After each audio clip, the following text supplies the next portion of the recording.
Alors, bonsoir à toutes. Comme promis, voici l'interview de mon amie Hélène. Euh, voilà, je vais simplement vous la présenter. Alors, juste comme ça, en aparté, c'est notre premier live, en fait, à toutes les deux, autant l'une que l'autre. Donc, soyez indulgentes.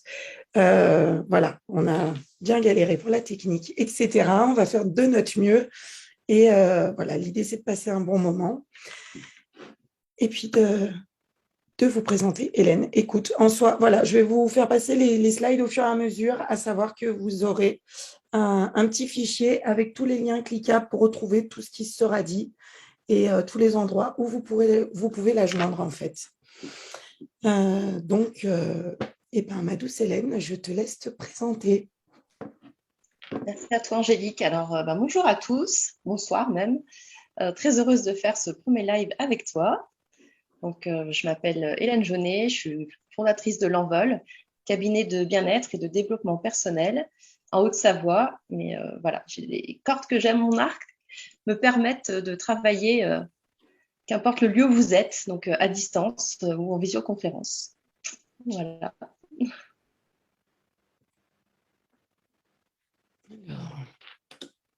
Je crois que j'ai perdu Angélique. Non, non, je suis là. Ouais. Allô, allô? Est-ce que c'est OK? Est-ce que tu m'as retrouvé ou pas? Parce que moi, je te vois bien. Oui, c'est bon, t'es revenu. OK. Petit problème technique, tu étais Euh, figé. oui, je suis désolée. C'est de mon côté, je pense. Dis-moi, Hélène, qu'est-ce qui t'a amené là où tu en es aujourd'hui? Un petit peu ton parcours, si tu peux nous raconter. Écoute, avec plaisir. J'ai pas précisé, mais donc l'Envol, c'est un petit bébé encore. C'est un cabinet qui a eu 2 ans ce mois-ci. Donc, c'est un joli cadeau d'anniversaire que tu lui fais avec cette interview. Le début, bah, écoute, le cabinet, il a germé dans ma tête il y a plus de 10 ans. Mais des fois, on prend des chemins de traverse et il faut avoir des expériences de vie. C'est un petit peu comme une bouteille de jus de pomme qu'on secoue. Tout le dépôt est en suspension dans la bouteille et il faut attendre qu'il retombe au fond. Ou comme quand on veut toucher le fond de la piscine, voilà, on y est, on y reste, il faut donner l'impulsion pour remonter. Donc ces images, elles correspondent bien à ce qui m'a amené là aujourd'hui.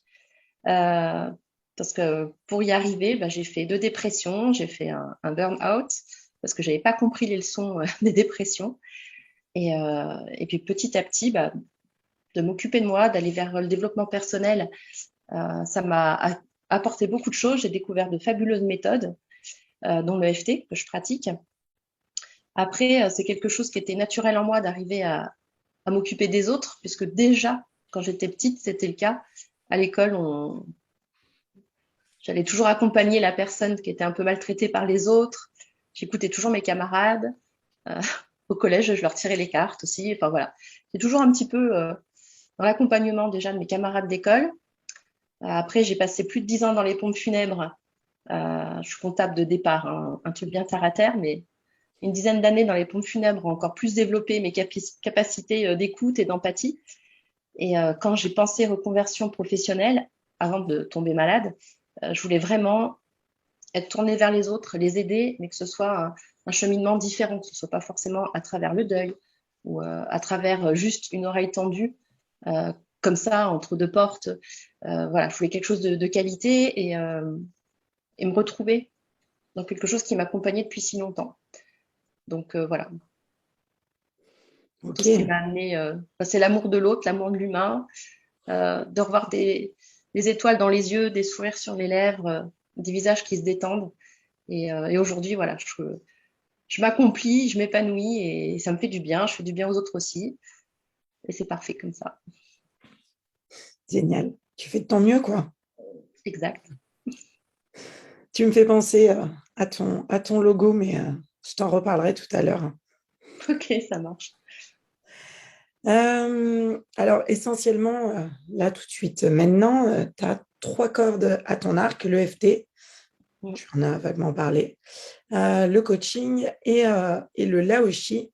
Tu peux nous expliquer un peu les différentes méthodes et comment tu peux les lier en fait ou pas? Alors, elles peuvent être pratiquées avec moi de manière complètement indépendante ou alors ensemble, mais pas en même temps, hein, dans une suite qui peut être logique.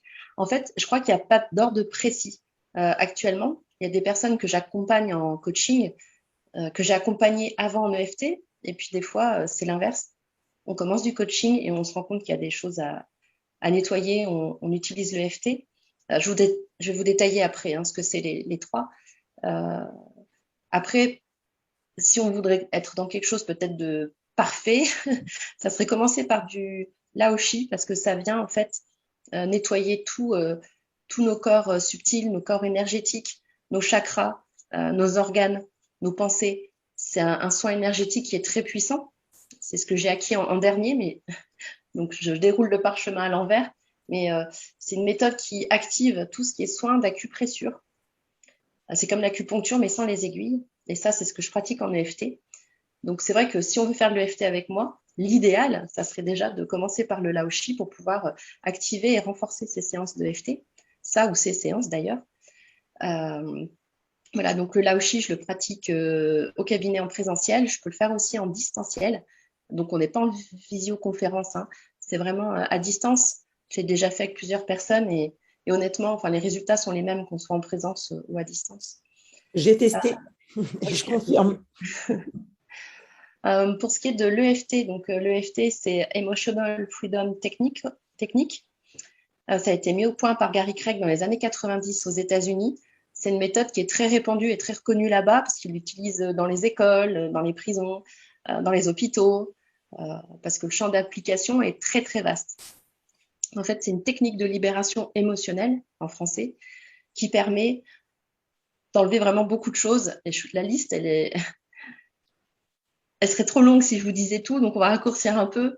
Ça va être le manque d'estime de soi, des peurs, des addictions, donc vraiment, vraiment plein de choses. En fait, Gary Craig nous donne une image comme si on était au rez-de-chaussée d'un gratte-ciel, qu'on pouvait explorer tous les étages. Donc en fait, chaque étage, chaque porte, etc. Donc ça traite énormément de choses. Moi, c'est une méthode que j'aime beaucoup parce que la personne vient me voir avec sa problématique et après, je vais être un petit peu comme une enquêtrice, parfois une archéologue, tellement je remonte loin avec les personnes. Et en fait, on va à la recherche de la racine du problème. Qu'est-ce qui cause cette souffrance chez eux? Pourquoi ils ont cette boulimie de chocolat? Pourquoi ils ont cette peur des araignées? Pourquoi ils ont cette mauvaise estime d'eux? Alors voilà, on mène l'enquête, on va à la racine et en douceur, en prenant notre temps, on va évacuer tout ça. En règle générale, en EFT, une séance suffit. Des fois, sur une problématique, on peut en faire plusieurs parce qu'il y a trop d'éléments qui viennent alimenter cette problématique. Il y a eu trop comment dire, de petits chapitres de vie qui ont été marqués par cet événement-là. Mais voilà, donc on peut aller de 1, 3 ou 4 séances, mais c'est très efficace, c'est très puissant comme méthode. Et je pense que du coup, activé par le Laoshi juste avant, ça l'optimise encore plus. Et après, si je reviens sur un déroulé idéal, eh ben, pourquoi pas finir par le coaching? Parce que si on avait une mauvaise estime de soi, si on n'était pas connecté à soi, eh ben, on n'était pas sur son chemin de vie. Et finalement, on ne sait pas qui on est, on ne se connaît pas. Et ça, le coaching, eh ben, ça permet de le découvrir, d'aller à la quête de tout le potentiel qu'on a à l'intérieur de soi, en étant accompagné et guidé par quelqu'un qui vous donne la main, comme une amie, comme une sœur, comme qui vous voulez, mais en tout cas quelqu'un qui vous accompagne main dans la main. Je ne vais pas pousser les gens ou les tirer vers le haut, c'est pas ça du tout. C'est un accompagnement pour partir à votre découverte, qui vous êtes, pourquoi vous êtes fait, aller vraiment à votre essence. Donc voilà, si je devais utiliser les trois avec une personne, je pense que le meilleur déroulé, c'est ça, Laoshi, EFT et coaching. Après, bien évidemment, on peut faire que de l'EFT, que du coaching ou que du Laoshi, ou en faire que 2 sur 3, qu'importe. Je pense que c'est la personne au fond d'elle qui peut savoir qu'est-ce qui est bon pour elle, de quoi elle a besoin. Chacun est différent et a des besoins complètement différents. Exactement. Moi, j'ai testé le Laoshi avec toi et c'est vrai que ça a été suite à une intervention en février. C'est vrai que je l'ai fait, tu m'as fait une séance avant Et ensuite, une séance après, et ça m'a vraiment apporté beaucoup, beaucoup. C'était génial. EFT, on en a discuté, etc. Tu m'as aidé à me détendre un petit peu grâce à l'EFT.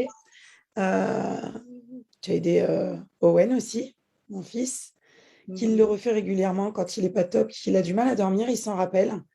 Et quand il voit moi que je suis un peu stress, il vient vers moi et me dit maman, tapote. Donc tu vois. Voilà, donc c'est vraiment génial. Et le coaching, bah, de toute façon, on est bien d'accord que je suis convaincue aussi. Sinon, on ne serait pas là. Si tu devais, parce que sur le coup, quand j'ai préparé l'interview, c'est vrai que je suis restée axée sur une séance de FT. Si tu devais me faire le déroulé, comment ça se passe exactement, tu me le présenterais comment? Bah, de manière toute simple, en fait. L'EFT, c'est une méthode simple et efficace et très puissante, donc à manier avec précaution.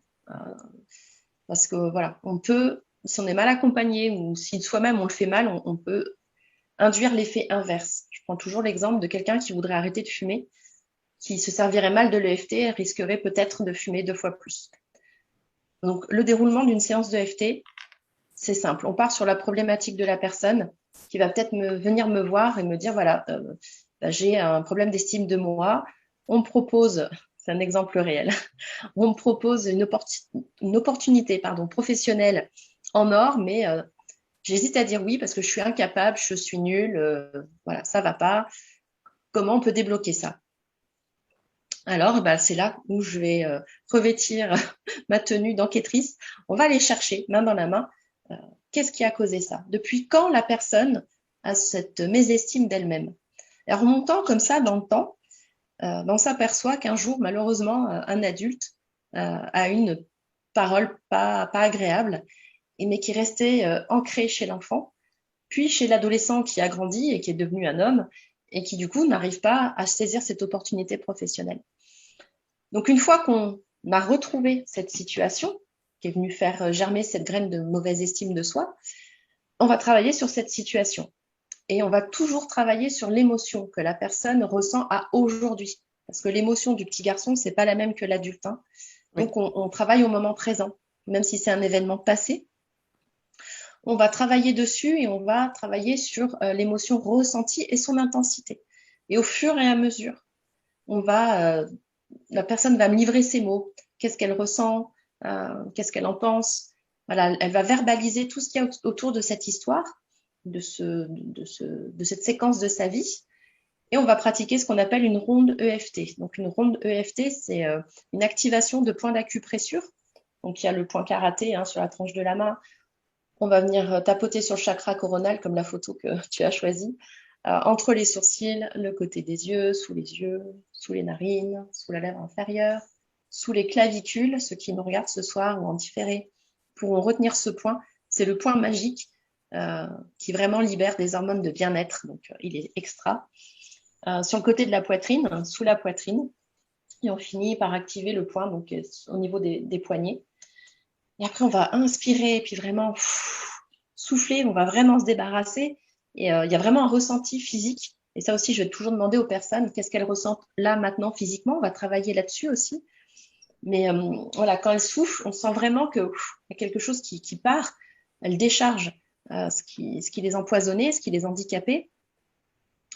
Donc, on va procéder comme ça à cette ronde de FT, donc ce rituel de points, jusqu'à ce que l'intensité soit arrivée à 0. Si on laisse 1 ou 2, que la personne me dit « Ah, ben c'est bon, je suis à 1, c'est OK », je vais quand même l'alerter que rester à 1 ou 2, ben, c'est comme si on voulait continuer une randonnée avec un caillou, un petit gravier dans la chaussure, en se disant ben, « C'est bon, c'est juste un petit caillou, je peux continuer à marcher. » Mais à la fin de la randonnée, le pied, il aura souffert. Alors que si on atteint le 0, ben, on part faire notre randonnée et il n'y a plus de cailloux dans la chaussure. Et voilà, donc ça, c'est le déroulé d'une séance de FT, à savoir que, là, je vous l'ai expliqué sur une séance passée, on peut aussi travailler sur quelque chose qu'on va projeter. Quelqu'un qui doit passer son premier entretien d'embauche et qui est très stressé parce qu'il ne l'a jamais fait. Ok. On va travailler en projection. Donc, la personne, je lui ai demandé, pardon, qu'elle se mette dans la situation, qu'elle imagine qu'elle est en train de vivre la scène. Et on va travailler sur ce qu'elle ressent ici et maintenant en pensant à cette scène. Et c'est très efficace aussi pour tout ce qui est entretien d'embauche oral ou des choses voilà, qu'on n'a jamais vécues et qu'on redoute. Une séparation, voilà. Ok. Le champ est large.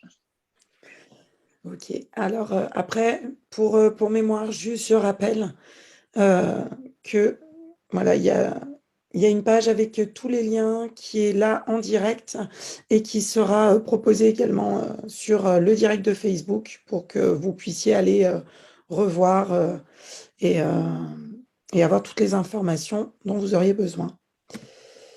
Voilà, je me suis permise d'aller piocher dans les témoignages qu'a eu Hélène, voilà, que ce soit sur son site, dans Google, dans Facebook. Comme ça, voilà, ça vous donne du plus et ça vous permet de voir le ressenti des gens qui ont travaillé avec elle. À savoir que pour, euh, pour la petite histoire, on s'est rencontrés pendant notre formation de coaching. On s'est rencontrés en novembre 2019, ça a commencé. Et on a réellement commencé à travailler toutes les deux ensemble, à se coacher, parce qu'on était binômes, en mars 2020, À peu février. près, ouais. Ouais, c'était juste avant les soucis sanitaires, on dira. On va pas s'attarder dessus. Et il faut quand même savoir que voilà, bah, qu'on continue, quoi qu'il en soit, de se coacher mutuellement. Parce que bien évidemment, on a grandi grâce au coaching, on a appris beaucoup de choses et qu'en fait, peu importe ce qu'on fasse, le travail en parallèle, de se faire suivre, de se faire coacher, en fait, c'est essentiel et souvent, on pense qu'on n'en a pas besoin, il y a toujours un sujet. Quand on cherche bien et qu'on arrête de chercher des excuses, il y a toujours quelque chose sur quoi travailler. Euh, voilà. Est-ce que là, tout de suite, tu voulais rajouter quelque chose par rapport à tes retours d'expérience ou à ton travail avec tes clients, ta façon de travailler Écoute, ma façon de travailler, sur les retours des clients, en tout cas, par rapport à ma façon de travailler, à qui je suis, euh, en règle générale, les gens me disent que voilà, je suis bienveillante, je suis à l'écoute, je suis douce et j'ai les chevilles qui gonflent. Mais voilà, je pense que voilà, l'écoute, la bienveillance et l'empathie, c'est ce qu'on me dit régulièrement aussi, c'est des clés. Il faut vraiment les avoir en soi pour accompagner les gens. Si on a de l'empathie, on va pouvoir les écouter tout en les comprenant. Euh, Si on a la bienveillance, ben, on va leur parler correctement. On ne fera pas de leçon de morale. D'ailleurs, on n'est pas là pour ça. Et avoir l'écoute, et ben voilà, c'est l'oreille attentive pour que la personne elle puisse s'épancher, être écoutée et entendue. C'est important. et je te confirme, tu es doué. Sinon, je ne continuerai pas d'évoluer. C'est la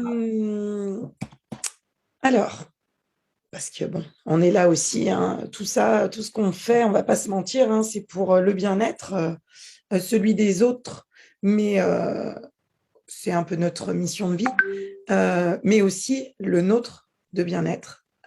Et toi, alors, donne-moi tes 3 clés du bien-être, raconte-moi tout. Alors, mes clés du bien-être. Alors, trois, c'est pas évident de tout résumer en trois. Liste non exhaustive, tu fais comme tu veux, tu peux en dire plus. Alors, je vais te donner déjà trois clés du bien-être. Alors, je vais pas dire au quotidien, on va pas se mentir, parce que je suis aussi une maman. Donc, il y a des matins où on n'a pas le temps, notamment le mercredi, parce que voilà, c'est la journée avec ma petite dernière, ou le dimanche, parce que je vais préférer traîner au lit. Mais presque quotidiennement, en tout cas, de manière régulière, les clés du bien-être pour amorcer une bonne journée. Je me lève super tôt. Je ne vais pas vous dire à quelle heure, vous allez avoir peur, mais je me lève tôt. Je Je fais ma confirme. séance de yoga parce que voilà, ça me reconnecte à mon corps, ça me permet de l'étendre, de m'étirer, de le réveiller en fait. Et c'est un moment pour moi mon mari est déjà parti au travail, puisqu'on est frontalier, donc il part tôt. Ma petite, elle dort encore et c'est un moment, voilà, il est pour moi, où je me reconnecte à moi et à mon corps. Quand c'est fini, eh ben, je passe à la méditation. Mais attention, hein, je ne fais pas 1 heure de yoga, 1 heure de méditation, sinon je me lèverai beaucoup trop tôt. Donc le tout me prend, ça dépend des matins, hein, ça peut être 20 minutes ou une demi-heure ou 45, ça dépend le temps que j'ai, le besoin, l'envie. Mais après, voilà, je médite et c'est important pour moi pendant ma méditation, en fait, de poser l'intention de ma journée.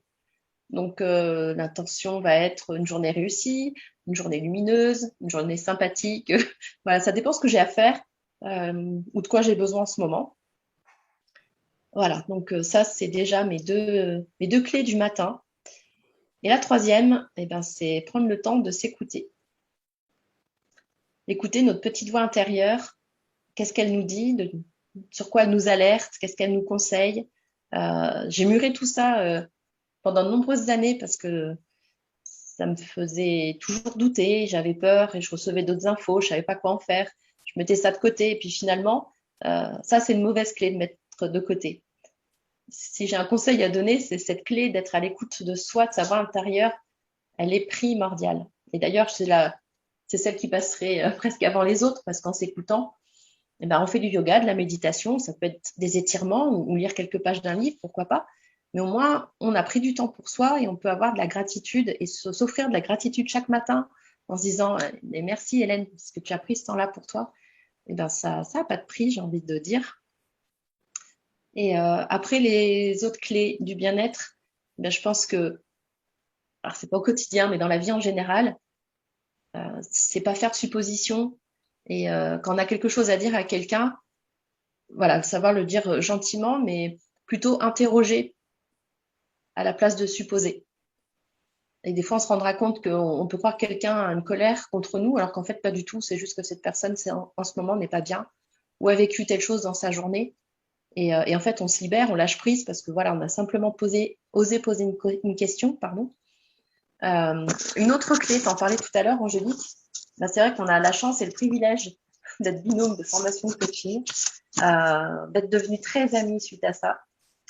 Et du coup, de pouvoir communiquer ensemble régulièrement grâce à nos professions et de se coacher mutuellement. Et ça, c'est une recette bien-être. Ça aussi, c'est une belle clé parce que ça permet de poser des choses, d'évacuer, de voir finalement en parlant avec quelqu'un qui est à l'écoute, d'avoir un autre regard sur la situation et de la faire évoluer différemment et de prendre ses prises de conscience grâce à un jeu de questionnement qui est pertinent et du coup, tout seul finalement, des fois, on finit par trouver ses solutions, mais en étant habilement coaché. Ça, c'est important aussi. Exactement. Puis parfois, ça permet même de réagir à des événements de manière diamétralement opposée à ce qu'on a fait toute notre vie, n'est-ce pas? Donc, voilà, ça sent le vécu hein, pour moi. Hein. Donc, ouais, je confirme que ça fait partie vraiment enfin, du bien-être, quoi. En tout cas, dans nos vies respectives, c'est sûr et certain.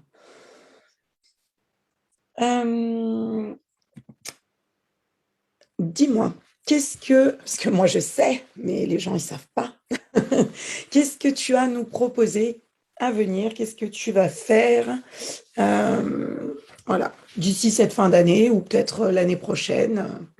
Raconte-moi tout. Alors, on continue mes séances hein, de EFT, de coaching et de Laoshi en Oui. présentiel, distanciel, visioconf. Voilà, ça change pas. Qu'est-ce que j'ai à proposer? Bah, écoute, dès demain, je commence le premier atelier sur 5. Ça sera un mercredi par mois, donc de septembre à janvier. Je refais une session de février à juin après sur les accords Toltec pour les enfants. Donc, ça va Génial. être des ateliers d'1 heure et demie parce que voilà, c'est bien suffisant pour les enfants. Il ne faut pas que ce soit trop lourd, mais en tout cas, ça va être des ateliers ludiques et ça va être un accord par mercredi Ok. pour pouvoir qu'ils puissent découvrir en fait cette philosophie de s'exprimer, de penser et d'être soi qui est belle. qui devrait être étendu à des choses, même dans les écoles. J'allais te le dire, ça devrait être enseigné à l'école, en fait, les accords Toltec, ni plus ni Ça. moins. Il y aurait peut-être moins de harcèlement. Et voilà, c'est dit en passant. Et voilà, donc je fais ces ateliers qui débutent demain. Je suis ravie d'accueillir les enfants qui vont venir. Ensuite, j'ai mis aussi des ateliers de Laoshi en collectif. Ça permet de générer un égrégore quand même voilà, positif, de faire ce partage d'énergie tous ensemble. Donc en visio ou pas, enfin en visio, non, en distanciel ou pas. Je reprends, parce que je m'étais arrêtée avec les confinements et les règles, etc. Je reprends les ateliers instant EFT. Donc, je ne forme pas à l'EFT. Pour l'instant, je n'ai pas le souhait de le faire. Je ne sais même pas si je le ferai un jour. Mais j'aime à former à certains points, juste pour revenir à l'ici et maintenant. J'aime bien donner l'image de la mère de famille donc, qui a bossé, qui a récupéré les gosses, qui est en train de préparer le repas, avec l'ado qui veut qu'on signe son cahier de correspondance, le plus jeune qui te tire la robe parce qu'il veut qu'on joue, lui demande de l'attention, ton mari qui rentre et qui te dit tu n'as pas pris le pain. Euh, tout ça, c'est un exemple. Hein. Et la maman, en fait, elle n'a pas passé une bonne journée au boulot et puis elle a envie de péter un câble. Alors quel choix on a? Soit ce câble, on le pète, et finalement, c'est comme si on a envoyé plein de boules noires aux gens qui nous entourent. Puis finalement, les gamins, qu'est-ce qu'ils vont faire de ces boules noires? Ils vont se les renvoyer entre eux, puis sur le papa, parce que c'est plus drôle de partager, de partager tout ça. Ou alors, on a le choix d'imaginer qu'on se met un masque à oxygène et ok, allez, on redescend parce que si j'explose finalement, ça va être toxique. Quand je vais me coucher ce soir, j'aurai des regrets. Et hop, on part sur autre chose. Et pour ça aussi, on peut activer un point EFT qui est important. Donc voilà, je remets en place ces ateliers instant EFT. Quoi d'autre? Des méditations aussi, des ateliers méditation. Voilà, donc ça, c'est tout ce qui est à venir pour cet automne.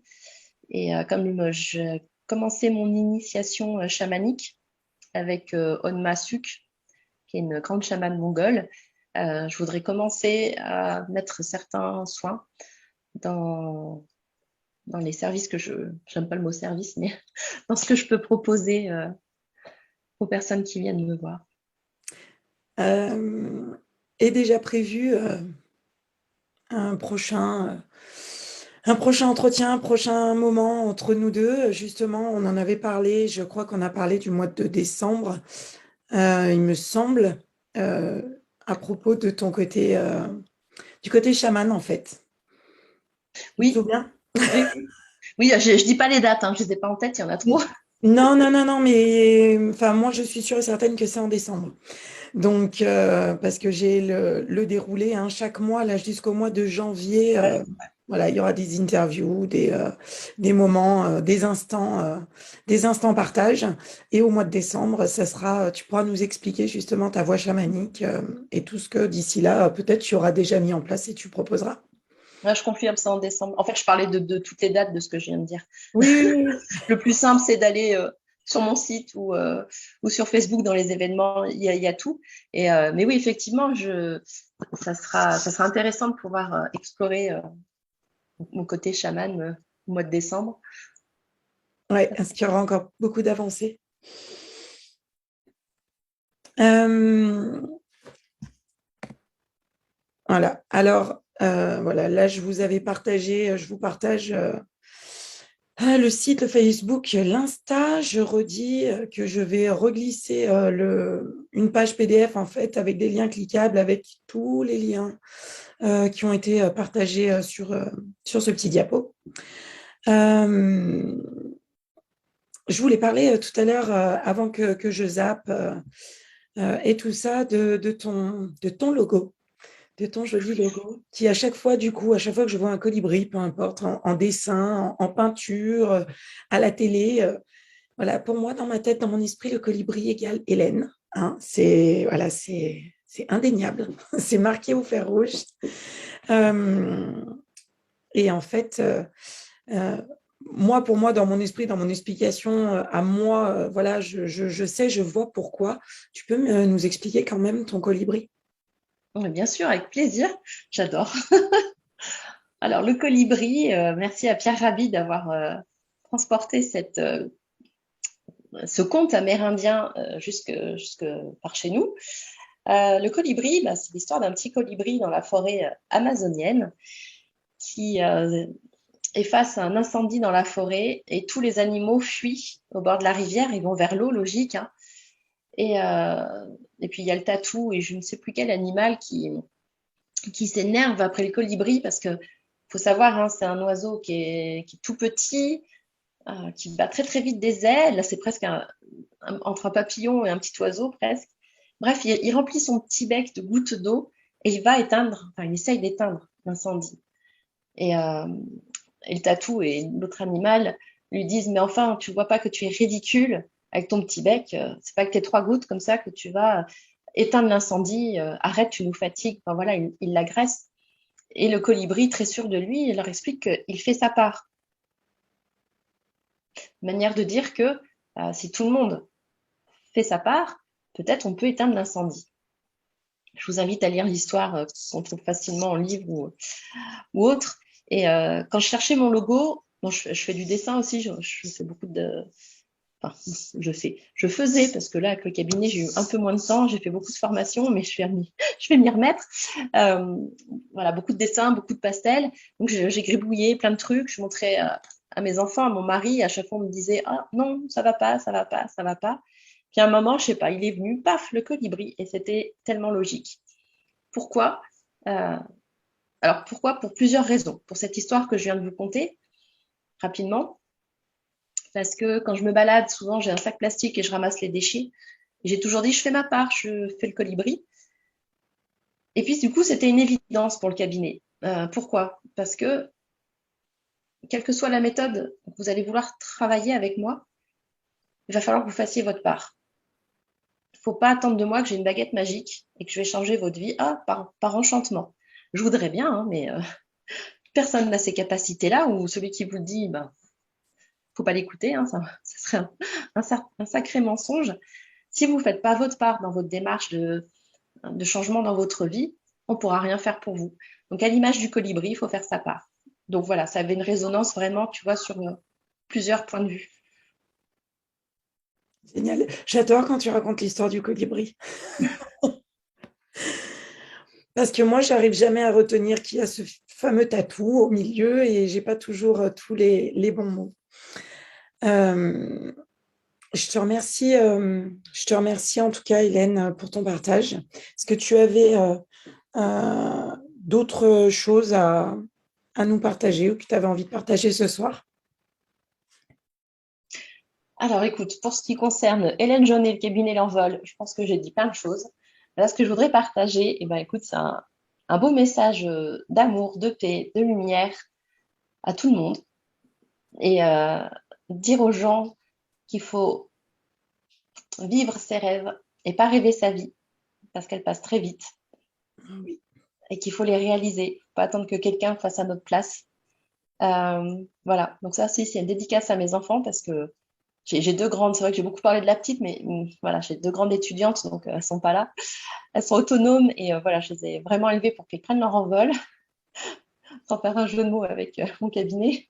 Mais, euh, mais voilà, je leur dis ça depuis qu'elles sont toutes petites, qu'il faut qu'elles vivent leurs rêves et je vous invite à tous à le faire parce que le jour où on le fait, ben, on se révèle vraiment à soi et c'est là qu'on est sur son chemin de vie parce qu'on a passé un contrat d'âme avant de venir et, euh, et donc nos rêves font partie de ce contrat.